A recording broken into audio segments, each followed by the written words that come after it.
प्रसिद्ध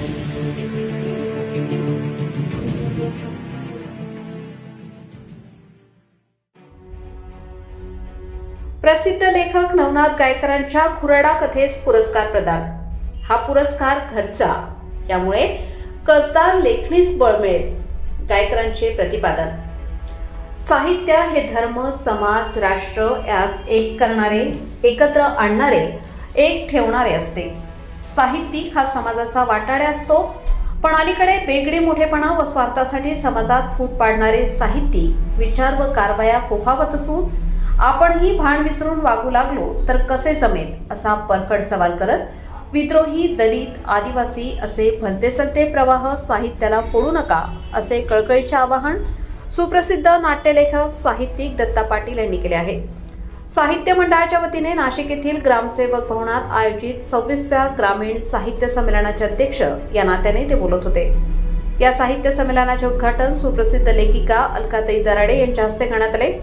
व्यासपीठावर यावेळी माजी आमदार नानासाहेब बोरस्ते, माजी नगरसेवक चंद्रकांत खाडे, निवृत्त न्यायाधीश वसंत पाटील, अभिनेते अजय बोरस्ते, मंडळ अध्यक्ष कुंजाजी मालुंजकर आदी हजर होते।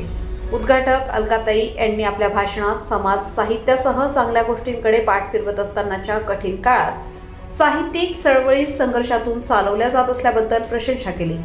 नाशिक जिल्ह्यातील कुंजाजी मालुंजकर, अखिल भारतीय मराठी साहित्य परिषदेचे नवनाथ पाटील गायकर, गोदा गिरणाचे सुरेश पवार, साहित्य कणाचे संजय गोराडे, विलास पंचभाई, सुरतेचे सतीश जैन आदी मंडळी अत्यंत संघर्षातून साहित्य चळवळी राबवत आहेत। संमेलनात परिसंवाद, कथाकथन, कवी संमेलन, चर्चासत्र पार पडले। यावेळी आहुर्ली तालुका इगतपुरी येथील प्रसिद्ध लेखक नवनाथ अर्जुन पाटील गायकर यांचे खुराडा या सहस्त्रबाहू दिवाळी अंकात प्रकाशित कथेस इगतपुरी तालुका साहित्य मंडळाच्या वतीने पारितोषिक जाहीर झाले होते। या पुरस्काराचे वितरण नुकतेच नाशिक येथे आयोजित 26व्या साहित्य संमेलनात सुप्रसिद्ध नाट्यलेखक तथा या संमेलनाचे अध्यक्ष दत्ता पाटील यांच्या हस्ते गायकर यांना प्रदान करण्यात आले। यावेळी व्यासपीठावर सेवानिवृत्त न्यायाधीश वसंत पाटील, प्रसिद्ध लेखिका श्रीमती अलका दराडे, संमेलनाचे आयोजक तथा मंडळ अध्यक्ष कुंजाजी मालुंजकर आदी मान्यवर उपस्थित होते।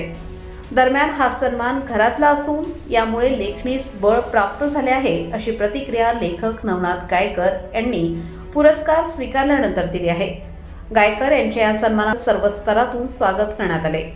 गायकर हे ग्रामीण ढंगातील विनोदी व गंभीर गूढ कथा लेखक म्हणून प्रसिद्ध असून त्यांचा आघाडी हा कथासंग्रह प्रसिद्ध झालेला आहे। विविध दिवाळी अंक व वर्तमानपत्रात कथा, कवितांसह विविध सामाजिक विषयावर भाष्य करणारे त्यांचे विपुल लिखाण प्रसिद्ध झालेले आहे। राज्यभरात विविध सन्मान प्राप्त झाले आहेत, पण आजचा हा सन्मान तालुक्यातला म्हणजेच घरचा असून तो आपल्यासाठी खूप मोलाचा आहे।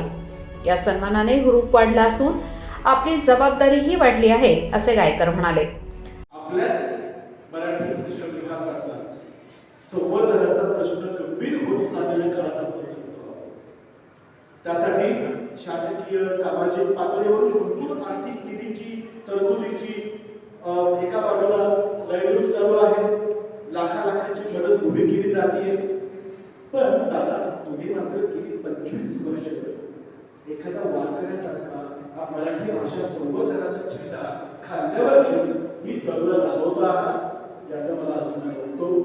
मी नाटक लिहिणारा आणि थोडंफार ललित लेखन करणारा लिहिता माणूस आहे। या पलीकडे मी काही मोठं साहित्यिक वगैरे सुद्धा मानत नाही। खातर जमा करावी लागेल। राजकीय, सांस्कृतिक आणि सामाजिक दृष्ट्या कमालीच्या सपाटीकरणाचा काळ सुरू झाला आहे। शेंडे सर, सुरेश पवार, तुमची भाषिक, सांस्कृतिक, सामाजिक गुणवैशिष्ट्ये हे वैशिष्ट्य वेगवेगळी तुकाराम दांडेकर प्रत्येक वेगळी कविता लिहितात, दादा वेगळं काहीतरी वेगळंच करतात। प्रत्येक जणाचं वैशिष्ट्य, सुरेश पवारांचे वैशिष्ट्य, राजचे वैशिष्ट्य, आमचे रवींद्र मालुंजकरांचे वेगळं वैशिष्ट्य, ही गुणवैशिष्ट्ये प्रत्येक जणाचे वेगळं कोंदण आहे। मग हे सगळं नष्ट करून एक भाषा, एक संस्कृती, एक असं काही अजेंडा राबवणारा हा काळ आहे। शहरामध्ये पोटा पाण्यासाठी पुस्तके सपाट करावीशी वाटते, त्याला इतर जातीची माणसं संपवावीशी वाटतात, त्याला इतर धर्मातील माणसं नष्ट करावीशी वाटतात। त्याला कधी धर्म श्रेष्ठ वाटतो, कधी त्याला देव श्रेष्ठ वाटतो, त्याला कधी हिंसा श्रेष्ठ वाटते, त्याला कधी अहिंसा श्रेष्ठ वाटायला लागते, त्याला कधी सत्य श्रेष्ठ वाटतं, कधी असत्य श्रेष्ठ वाटतं, कधी जात श्रेष्ठ वाटते, कधी पैसा श्रेष्ठ वाटतो, कधी स्त्री श्रेष्ठ वाटते, कधी पुरुष श्रेष्ठ वाटतो. काय झालं? कालानुरूप बदलापेक्षा.